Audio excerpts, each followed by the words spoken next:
Next, we researched the ammunition used by Oswald. The police found 3 spent shells near the 6th floor window of the Texas School Book Depository. They traced them to the manufacturer, the Western Cartridge Company.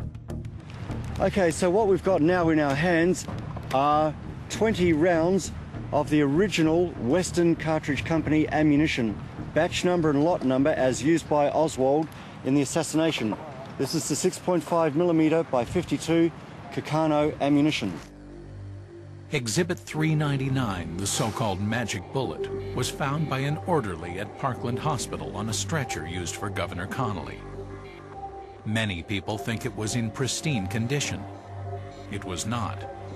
Close examination shows that the soft inner core has been slightly squeezed out. It was actually flat, had a serious outer round on its base. To the untrained eye, it might appear as though it's in pristine condition, but I'd prefer to say it was in good to pretty good condition. Is it possible that a bullet could really be in such good condition after passing through 2 bodies? To get a feel for the power of this rifle and this bullet, we fired it into a solid pine log. This is a phenomenally stable military-type round, and if this projectile can go through 1 metre of wood, I would say without a shadow of doubt I could probably line maybe 5, 6, 7 people up in a row, theoretically of course, and put that bullet straight through the lot of them. Stand by! The bullet should be in there. In fact, wait a minute, let me just pick it up. Yeah, it actually feels like it's got another 161 grains in it. But for Alex to find it, this log needs medical attention.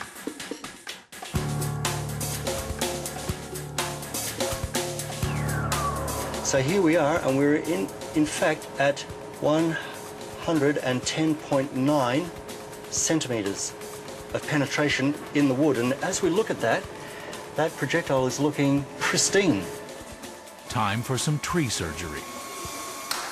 Let's see if I can just hoik that little piece of wood out.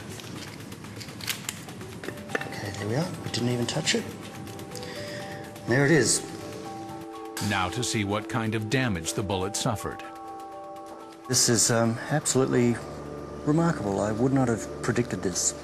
About 1.03 metres, 103 centimetres of penetration, and that looks magnificent. The only markings on this projectile are from the engraving, from the rifling, and in fact we see a slight extrusion of the core out of the base. In fact, just like good old Exhibit 399. Amazing. After blasting through 42 inches of wood, this bullet looks no more damaged than the purported magic bullet. But Oswald's second bullet had a far more complex journey than this. This single bullet must have passed through the president's neck tissue, through Governor Connolly's chest, where it fractured a rib, and then into his wrist, where it hit another bone, and finally punctured the governor's thigh. To see what human flesh and bone can do to this projectile, the technicians at Anatomical Surrogate Technologies set up a simulation. Just tilt it up. This block is made of ballistic gelatin, a substance that's widely used to simulate human tissue. Inside it, they've suspended a large pig bone. Stand by! Alex lines up for a direct hit. This time, the projectile met its match. That's a fully shattered projectile. In fact, the projectile's only made it about 40 centimetres through the block. That's a beautiful impact. So I'm just relieved that we found something that can bust this son of a gun.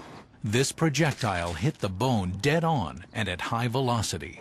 What this tells me is that this round hit at full velocity. If it hit Kennedy right in the spinal column, in the cervical spine, it would have certainly fragmented, I believe. We can already make one conclusion. The bullet that pierced Kennedy and Connolly in 1963 must have made only glancing blows on their bones.